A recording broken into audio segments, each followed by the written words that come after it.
Então, da conselheira substituta doutora Ana Raquel para a composição de quórum, declaro aberta a presente sessão, solicitando à comissão de plenário que proceda à leitura da ata da sessão anterior. Ata da 29ª Sessão Ordinária do Tribunal de Contas do Estado de Alagoas.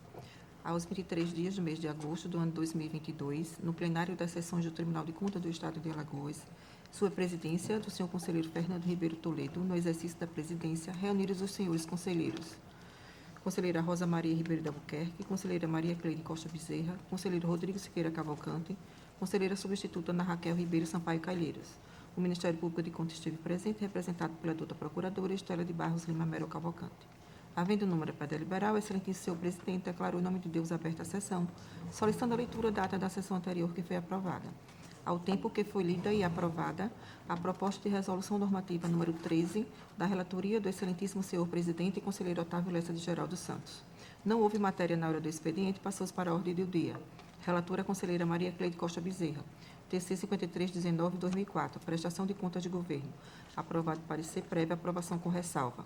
Relator conselheiro Rodrigo Siqueira Cavalcante. TC 3442/2004, prestação de contas de governo. Aprovado parecer prévio, aprovação pelo decurso do tempo. TC 6406/2013, solicitado vista pela senhora conselheira Rosa Maria Ribeiro de Albuquerque. TC 4301/2004, prestação de contas de governo. Aprovado parecer prévio, contas iliquidáveis em razão do falecimento do gestor. TC 9126/2015, recurso de reconsideração, aprovado acórdão 108.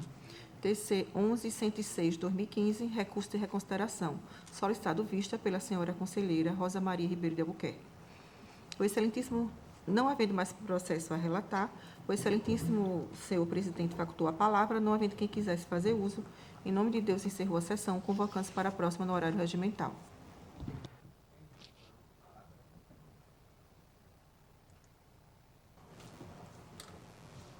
Não havendo discussão, submeto à votação. Os que estiverem de acordo, permaneçam como estão. Senhor presidente, só para registrar que eu não estava presente na sessão anterior, então não me sentiria à vontade de manifestar a respeito dessa ata. Aprovada a ata. Não tem resolução não, né? Comissão de...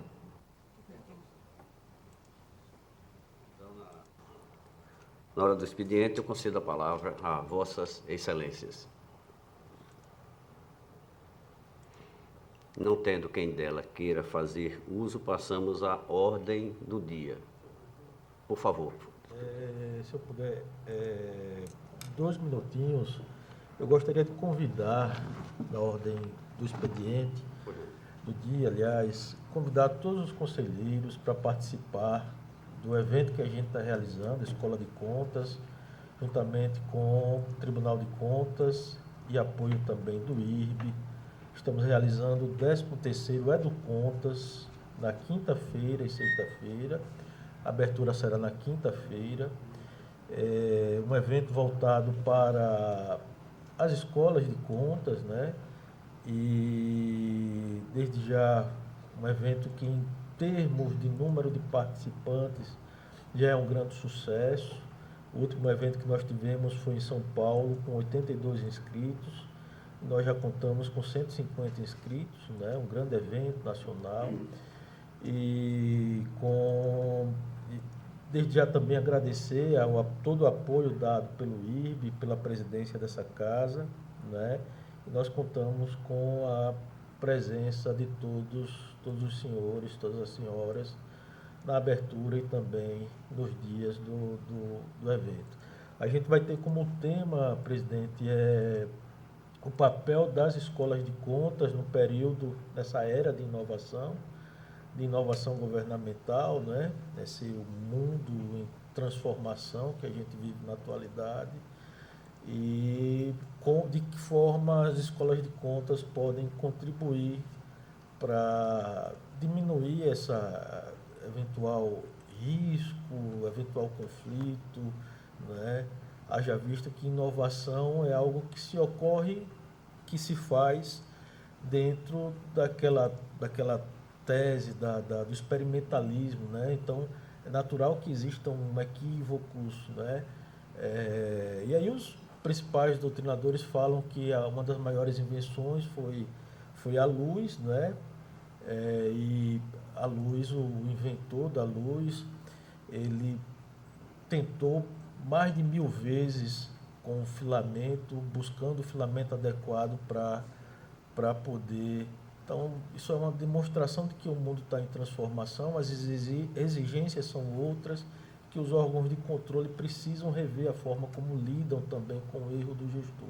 Obviamente, sem admitir e corrigindo negligências, falhas, que são coisas completamente diferentes.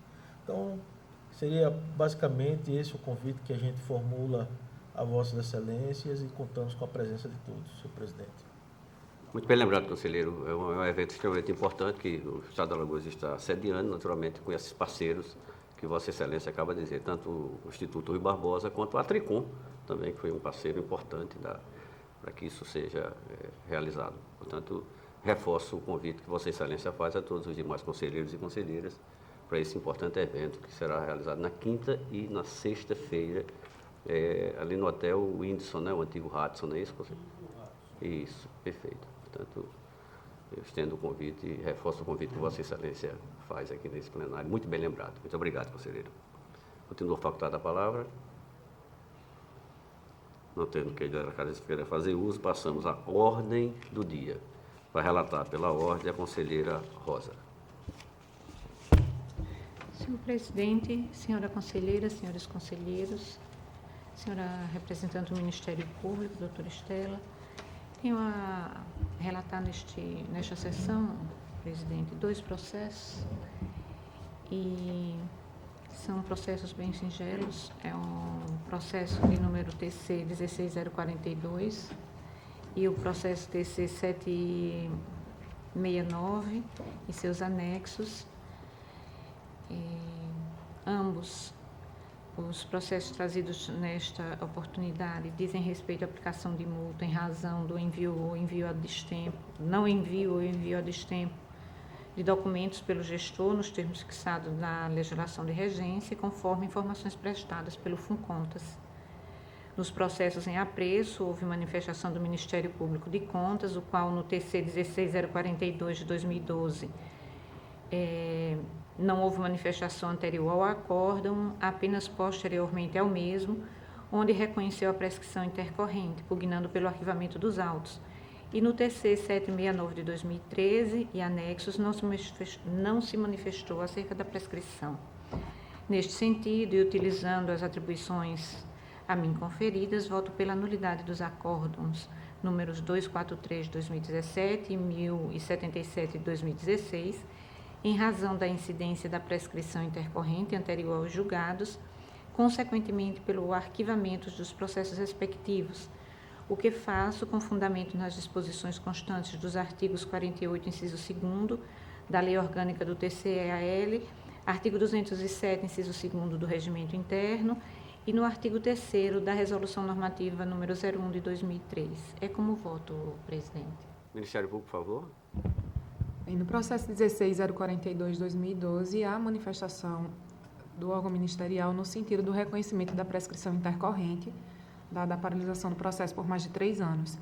Já no 769 de 2013, a manifestação do Ministério Público deu-se ainda no exercício 2013, e era no sentido da aplicação da multa, sendo que, considerando o transcurso de tão longo período, né, possivelmente a paralisação deu-se posteriormente à análise dos autos pelo Ministério Público de Contas, e tendo sido verificado pela relatora, não há outra conclusão senão o reconhecimento da prescrição. Em discussão, os processos relatados pela conselheira Rosa.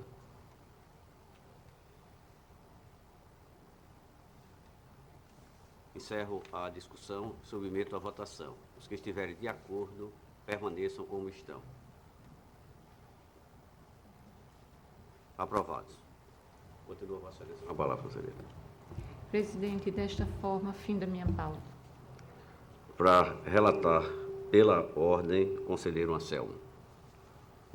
Senhor presidente, senhoras conselheiras, senhores conselheiros do Ministério Público, oficia junto à Corte de Contas. Excelência, eu tenho para esse processo, para a pauta de hoje, Começarei com o processo 5190 de 2010, uma prestação de contas,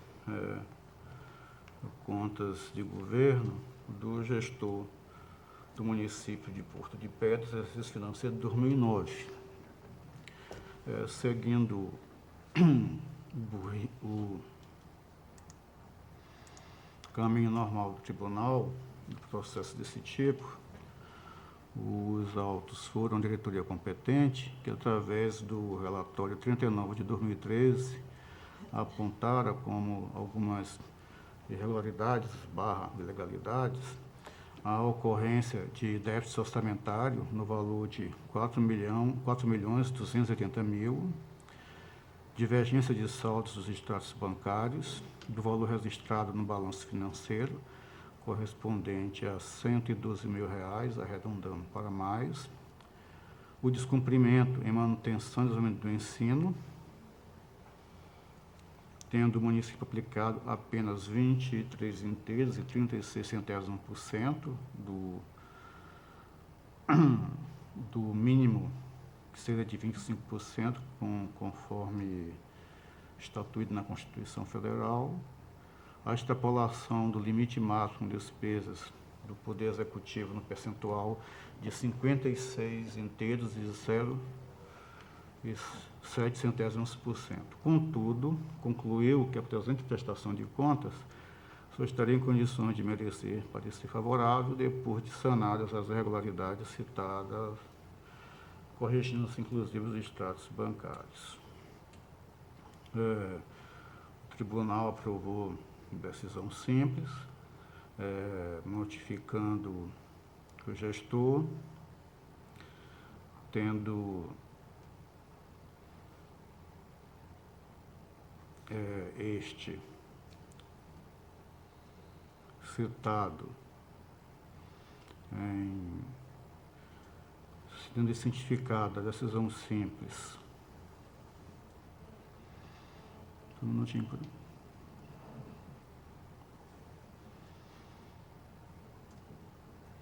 Em 17 de novembro de 2017,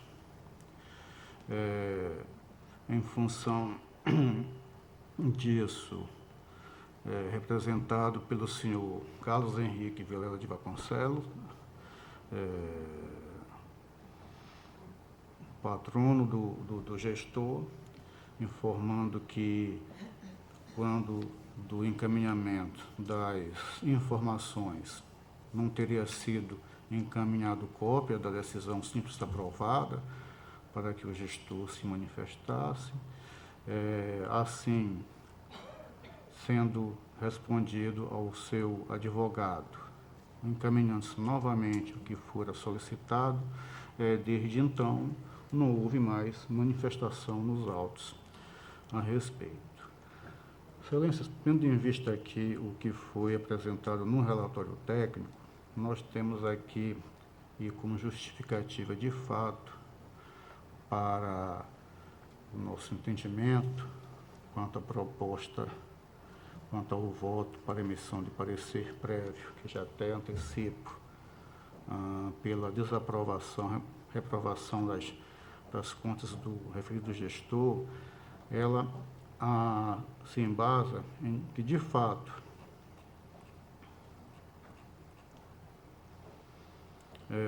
verificando que as receitas dos municípios, no valor total de cerca de R$ 18.700.000, e a execução de despesas no valor de R$ 23 milhões, resultou, de fato, no déficit orçamentário aprovado de cerca de R$ 4.280.000, inclusive com informações constantes lá do balanço orçamentário, situação que afrontaria os dispositivos legais quanto o regular desenvolvimento da atividade no ente municipal, que é a Lei 4320 de 64 e também a Lei Complementar 101 de 2000, e trago aqui abaixo as situações em que me calço para entender dessa forma.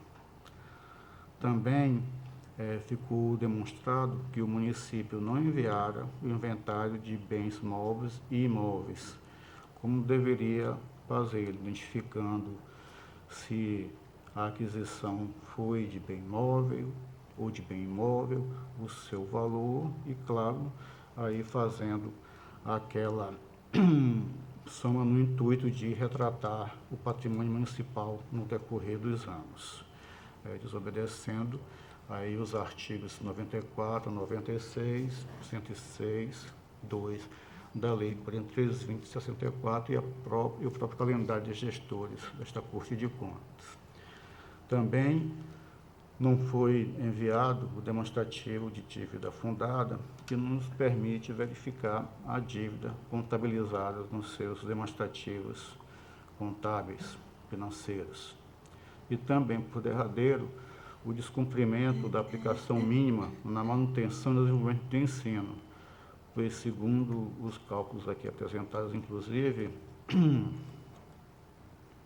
pelos técnicos e verificado, o município cumpriu apenas dos 25% exigido constitucionalmente, como já disse anteriormente, 23,36%. Daqui, de fato, foi um descumprimento direto, que nem se passa pela nossa eventual diferença de entendimento quanto à execução de suas despesas relacionadas à Secretaria de Educação, atividades de manutenção. Isso não foi nem considerado no cálculo, porque se assim fosse, o limite ainda baixaria mais, baixaria para 19,34%. E as naturais consequências do descumprimento desse percentual mínimo condicional. Então, Excelências, assim, com base nestes apontamentos, eu trago o voto no sentido já declinado de emissão de parecer prévio pela desaprovação das contas e demais dispositivos de praxe, encaminhamento ao órgão julgador competente e os decorrentes naturais desse procedimento posterior. Seria esse, então, Excelência, o nosso voto. Ministério Público, por favor. As contas se referem ao exercício 2009, em razão do que não teve manifestação do Ministério. Em discussão? Excelência, permita-me aqui só fazer uma correção material. Eu acabei citando o nome do gestor como se fosse o advogado. Eu queria fazer essa correção. O advogado, na verdade, é o senhor Edilson Santos Júnior. Só fica registrado, Excelência.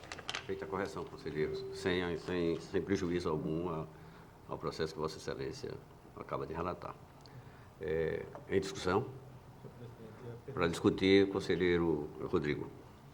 Apenas para que fique melhor esclarecido para mim, seriam os pontos despesa com pessoal, saúde, não é isso? Poderia Vossa Excelência especificar novamente?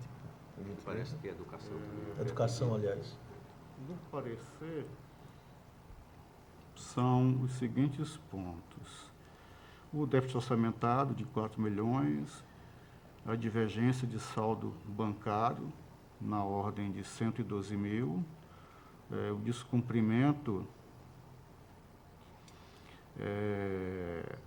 do mínimo em educação e a extrapolação dos limites de despesa do Executivo no percentual de 56%. Seriam esses. E quando nós trouxemos para a reprovação, trouxemos o déficit orçamentário, a não comprovação dos saldos bancários, o não envio do inventário de bens móveis e imóveis, o não envio do demonstrativo da dívida fundada e o descumprimento do mínimo em educação. Não trouxemos como reprovação a questão do despesa de pessoal, porque pelos cálculos que fizemos com base no que consta dos autos,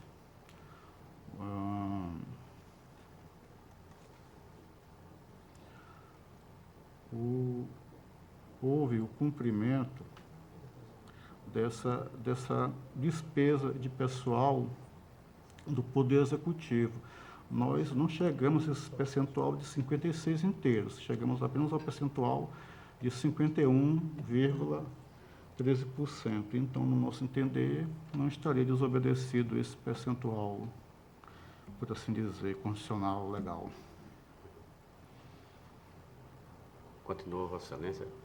Também queria só esclarecimento, Excelência. Qual foi a data da emissão do relatório da diretoria?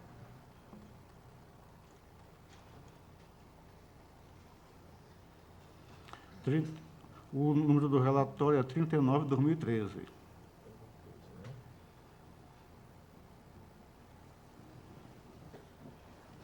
Presidente, eu vou pedir vista dos autos, é porque a gente tem um normativo que foi aprovado recentemente, que foi vertido na resolução normativa de número 13/2022, segundo o qual, em seu artigo 1º, ele menciona que as contas de governo que entraram há mais de 5 anos, contados da publicação da data deste normativo, deverão ser prontamente arquivadas, salvo as que não necessitem de mais instrução pelas diretorias de fiscalização competentes, os quais deverão ser submetidos ao Ministério Público de Contas antes de serem julgados conforme o estado em que se encontrem, né?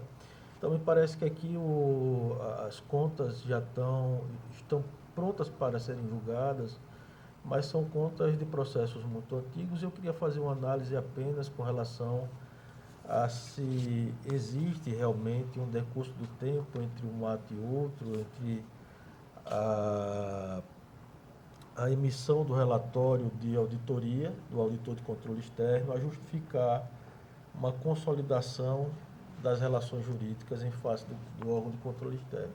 Processo em vista, então, para o conselheiro Rodrigo. Senhor presidente, por gentileza, um esclarecimento. Quanto que se deu a aprovação desta normativa, conselheiro? Eu acredito que... Quando foi que se deu, senhor presidente?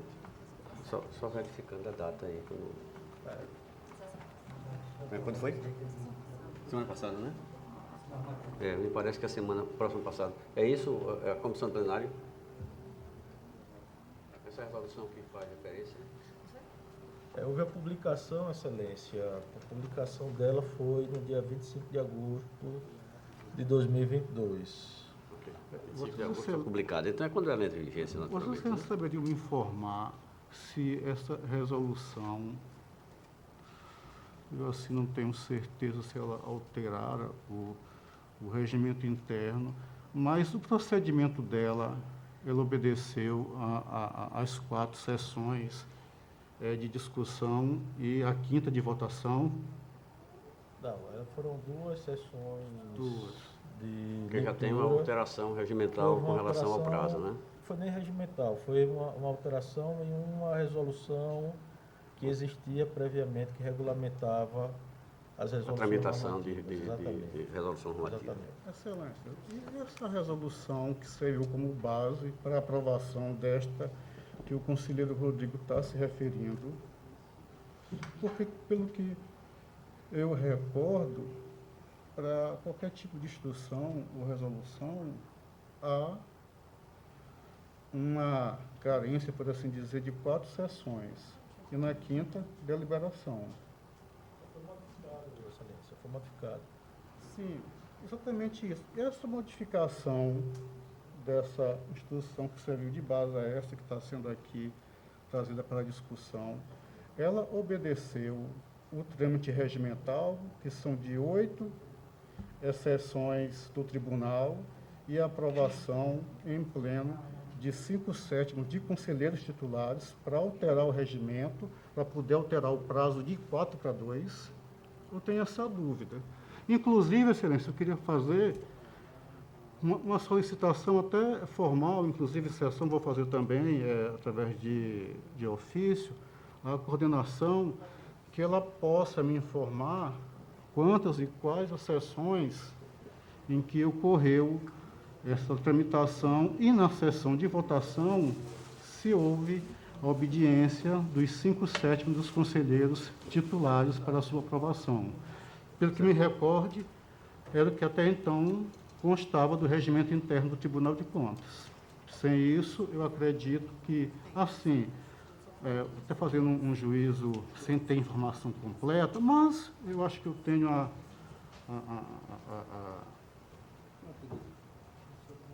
acho que eu poderia fazer isso.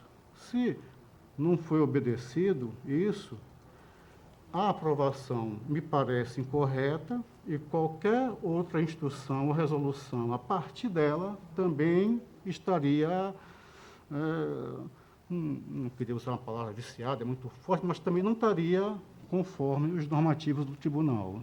No meu sentido, eu queria que ficasse declinada esta minha solicitação e já com autorização de Vossa Excelência para que me seja encaminhado formalmente e eu farei também através de ofício. Eu gostaria de pedir já, então, à comissão do plenário para atender o pedido feito pelo conselheiro, que faz em mesa, isso tem a mesma validade de como se fora feito por ofício. Mas, de qualquer forma, a presidência recebe o ofício de Vossa Excelência. Mas, de qualquer forma, o processo em tela está em vista do conselheiro Rodrigo e depois essa discussão pode ser naturalmente retomada. Continua Vossa Excelência com a palavra, conselheiro. Excelência, trago agora outra prestação de contas, mas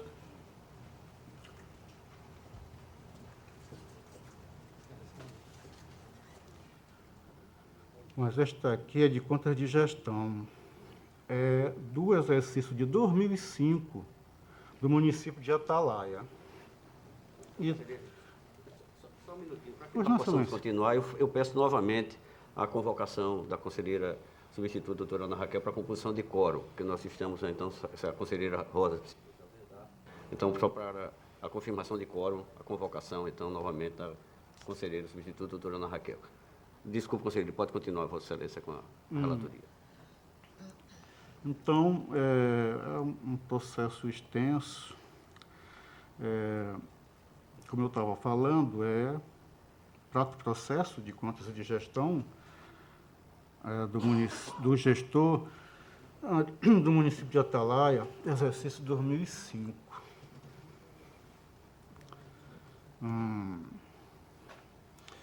Seguindo, o trâmite até então do tribunal, processual, evidentemente, o processo foi a diretora competente que elaborou o relatório número 64 de 2008, apontando as seguintes irregularidades. Notas de empenho não anexadas nos processos de despesa, recursos da saúde, Fundef e Fundo de Previdência não contabilizados de forma individualizada, bem como no encaminhamento dos respectivos balancetes ao Tribunal de Contas, fixação do subsídio do prefeito de forma genérica, não recolhimento do ISS, notas fiscais com indícios de irregularidade, documentos sonegados à equipe de auditoria, gastos irregulares com verbas do Fundef, desvio de finalidade contra os recursos empregados na educação, falhas de natureza formal e legal quanto aos contratos de locação de veículos e também de imóveis, e indício de montagem de processo licitatório, bem como a não realização devida de licitação em processos de compras. Excelências, dessas situações aqui apresentadas, eu fiz a análise conforme consta dos autos e, na verdade, nós podemos, de fato, como eu estou trazendo, e aqui eu vou justificar o porquê que é dessa forma, estou trazendo voto no sentido que nós julguemos irregulares esses atos de gestão, em função de sonegação de documentos à equipe de fiscalização. De fato, foi constatado, a exemplo, que notas de empenhos não constam dos processos, assim como também não foram dadas à equipe de fiscalização. O gestor, ele veio aos autos, evidentemente, e quanto a isso, ele explicara que, como à época houve uma fiscalização do INSS, poderia ser que essas notas de empenho estivessem com a equipe de fiscalização. Embora a fiscalização feita pela Receita Federal, à época acredito que não era Receita Federal, em regra é in loco, não se remete os documentos originais. Quando há essa remessa ou a comprovação, isso é feito através de cópias. Então, não parece ter sentido o que alegou aqui a fiscalização da sonegação de documentos.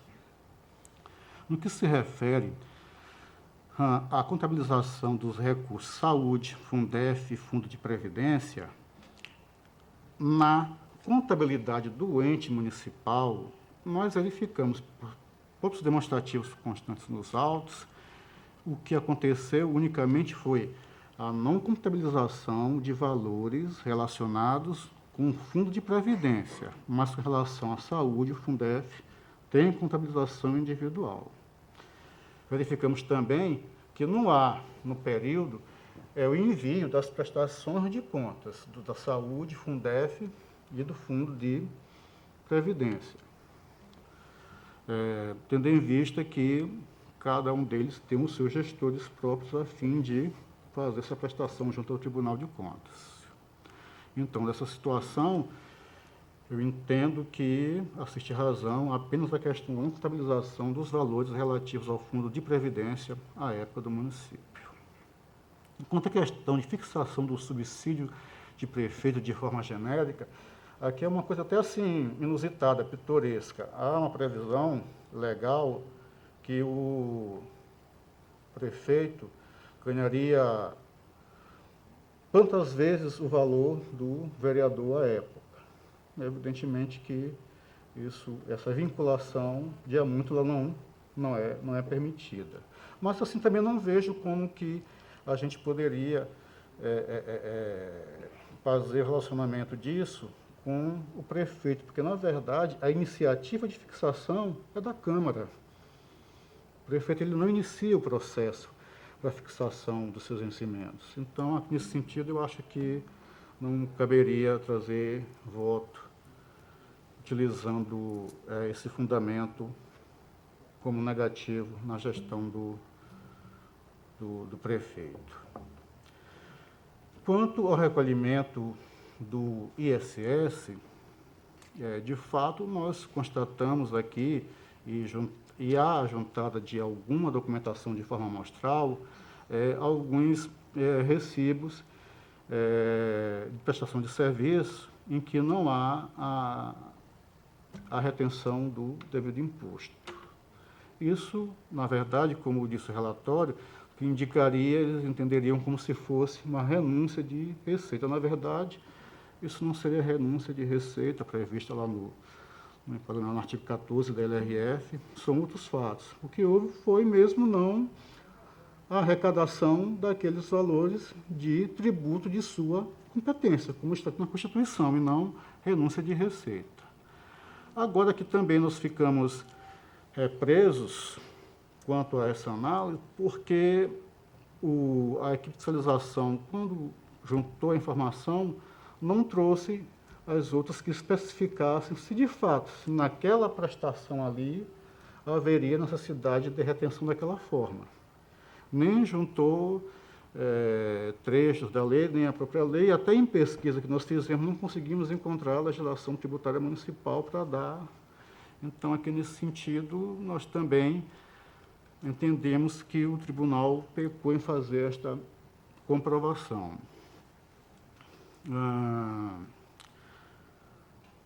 Com relação aos gastos regulares da conta do Fundef, há algumas situações que nós observamos nos demonstrativos aqui juntados, mas isso aqui tem uma outra falta de comprovação de que aqueles recursos eles foram utilizados ou não com os recursos do Fundef destinados à questão de pagamento de professores e a outra parte com outros tipos de pagamento. Não conseguimos fazer esse discernimento por falta de documentação de comprovação juntada aos autos. Deixa eu só pegar aqui título de exemplo, para que vocês, as excelências possam entender do que eu estou falando.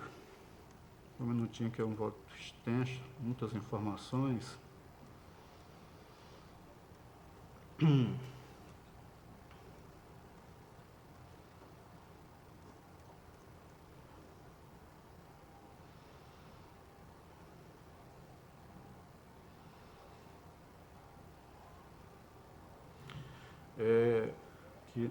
Que na verdade teria sido comprado alimentos no valor de R$13.000 com recursos que seriam oriundos de 60% do Fundef, o que em regra não seria uma despesa própria, que esse recurso é voltado para pagamento dos professores, por assim dizer.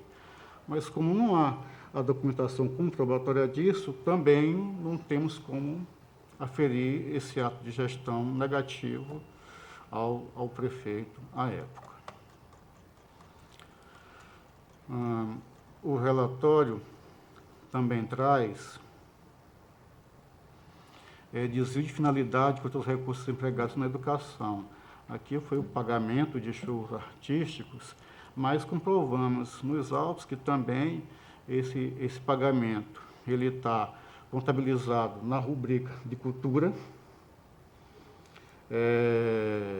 no programa apropriado, não tendo relação diretamente com os gastos de educação. Então, também não teria sentido, entendemos, pelo que consta dos autos, o pagamento estaria regular, porque não estaria sendo utilizado recurso de educação para tal, e nem assim foi contabilizado.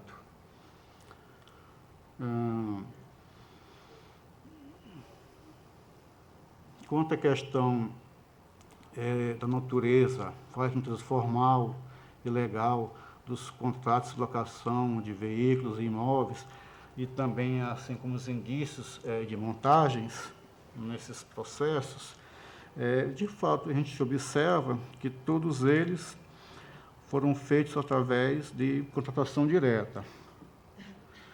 Segundo consta dos autos, alguns até por visibilidade, o que aparentemente não poderia acontecer, porque até esse tipo de contratação direta não se destina, em regra, à questão de locação de veículos e nem de imóveis.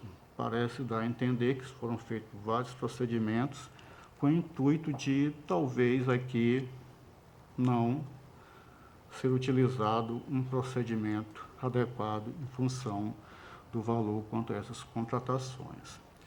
No que diz respeito ao indício de montagem, tanto de um como de outro, nós trouxemos jurisprudência, legislação. De fato, há algumas coincidências, como consta em algumas situações, relatório dos procedimentos licitatórios, em que há identidade de vamos dizer, grafia, às vezes grafias erradas, há citação de empresas que poderiam ter participado da licitação, mas de fato não há participação dessa empresa no procedimento. Então, entendemos que também assiste razão a diretoria quando faz essas situações e traz esses dados. Em sendo assim, excelências, até na questão dos veículos aqui também, em pesquisa realizada, alguns veículos que eram ditos veículos, na verdade eram motos, como já algumas vezes nós trouxemos aqui, outros um tipo de veículo, mas na verdade seria outro, como por exemplo, há uma Kombi que apresenta a placa, na verdade quando você se verifica é uma moto, um Uno é uma moto, Ducato, minibus, na verdade, seria uma S10, então essas situações nós verificamos aqui, conforme consta dos autos. Por derradeiro, Excelência, há também a questão que os técnicos trazem das notas fiscais inidôneas. E aqui, em especial, do que consta do processo, nós verificamos que uma delas, de fato, em pesquisa realizada, ela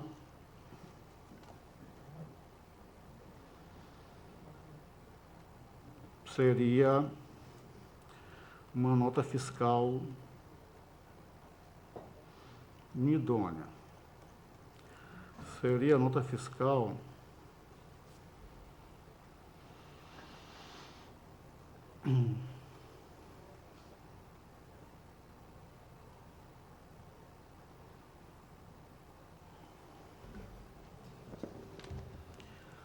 apresentada número 150, no valor de R$ 10.750, da empresa Global Alimentos, que forneceria material de expediente. Na verdade, em verificação dessa empresa, aliás, dessa nota fiscal, junto à Cefaz, a nota fiscal não seria de número 150, seria de número 1.700, de acordo com o selo fiscal aposto nela. A instituição estadual, ao invés de ser 241, 138, 049, na verdade, seria de 240, 95, 2847, pertencente a outra empresa. Inclusive, lá, junto à Fazenda, não há um valor informado referente a essa nota fiscal. Mas quando apresentada a nota fiscal, juntada aos autos, apresentada à equipe de fiscalização e depois objeto de cotejamento por parte do próprio gestor, ainda assim há este valor aqui de 10.750, que nós entendemos aqui ter caracterizado potencial dano ao município, tendo em vista que a apresentação de uma nota fiscal inidônea, passado por esses procedimentos todos de verificação, inclusive de que o gestor pudesse sobre ela se manifestar, apresentada à equipe de fiscalização e, ainda assim, a comprovar um gasto nesse valor que aqui não está demonstrado, entendo que isso afastaria a boa-fé do apresentante. E, sendo assim, afastando essa boa-fé, estaria caracterizado dano a ser aqui buscado pelo ente prejudicado. E, sendo assim, Excelências, eu trago o voto no sentido de que nós julguemos irregular esses atos de gestão em função da sonegação de documentos à equipe de fiscalização, da não contabilização de forma individualizada de recursos voltados ao Fundo de Previdência na contabilidade no município, essa nota fiscal inidônea, com o respectivo valor que entendemos aí patente o dano, as falhas formais quanto aos contratos de locação de veículos e imóveis, dentre outros procedimentos licitatórios realizados pelo município.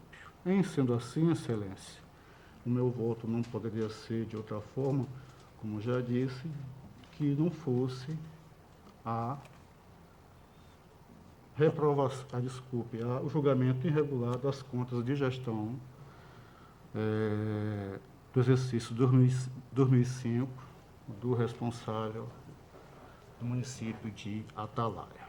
Esse é o meu voto, senhor. Ministério Público, por favor.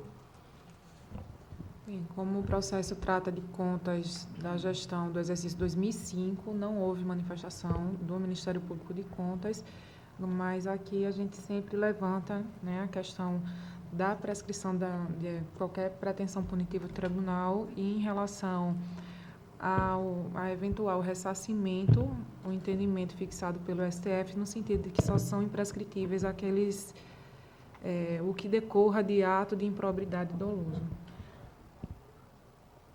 Encerra a discussão, submeto a... Ou melhor, desculpe que eu fiz aqui uma... em discussão o processo.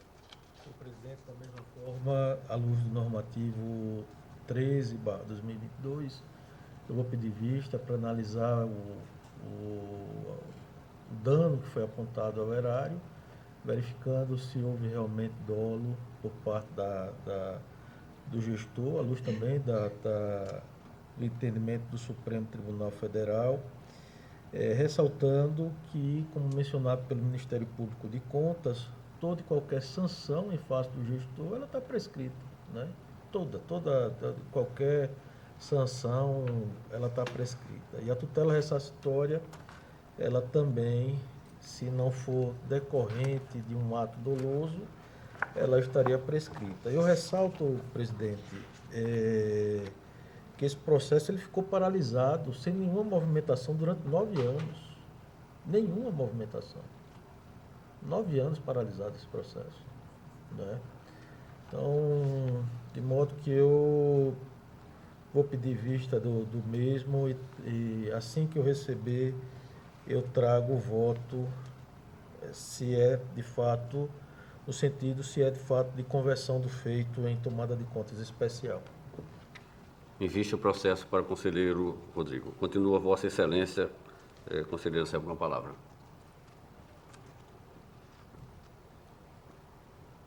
Excelência, trago o processo 766 de 2013, é um voto vista, que tem como relator originário o conselheiro Rodrigo Cavalcante.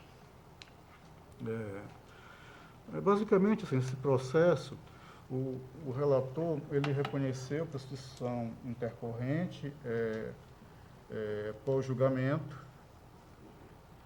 e no dia de julgamento desse processo eu pedi vistas. Eu entendo que após o julgamento não existiria razão para qualquer prescrição intercorrente trienal. Além do mais, como houve uma manifestação, por assim dizer, voluntária da gestora, e não há nos autos que ela tenha sido notificada, dentro daquele interregno de 5 anos, eu entendo que da sua manifestação, para que não possamos prejudicá-la, interrompeu-se o prazo prescricional. Então, daí, o meu voto é basicamente isso. O conselheiro reconhece a prescrição intercorrente, entendendo que, mesmo quando ela se manifestou, já estava prescrito pelos 3 anos. E eu entendo que, após julgamento, teria um único prazo, que seria de 5 anos, independentemente se o processo ficou parado no tribunal ou ficou parado na PGE, não teria nenhuma situação que a gente pudesse, conforme o meu sentir, se utilizar da prescrição intercorrente trienal a respeito. E ela, se manifestando, ainda que não tenha sido cientificada, estaria interrompido o prazo prescricional da sanção e ela não tendo trazido elementos que nos dissuadisse entender de forma contrária, estaria mantida a sanção aplicada. Esse seria basicamente meu voto, Excelência. O conselheiro Ginário gostaria de fazer alguma consideração, conselheiro? Presidente, apenas dizendo que nosso voto foi o que aconteceu houve um julgamento pela aplicação de multa, houve a publicação do acórdão em 5 de outubro de 2016 e não houve a notificação pessoal da gestora. Inclusive, a gente tem uma súmula do tribunal recente, né, que reconhece que o prazo começa a fluir a partir da notificação pessoal do gestor, quando esse não está acompanhado de advogado. Então, de modo que, não ocorrendo a notificação pessoal, nós entendemos que a simples vinda da gestora aos autos para interposição de recurso supriu a nulidade, que é por meio desse comparecimento espontâneo, né? De modo que nós acolhemos a prescrição, eu não estou com os autos aqui, a prescrição intercorrente,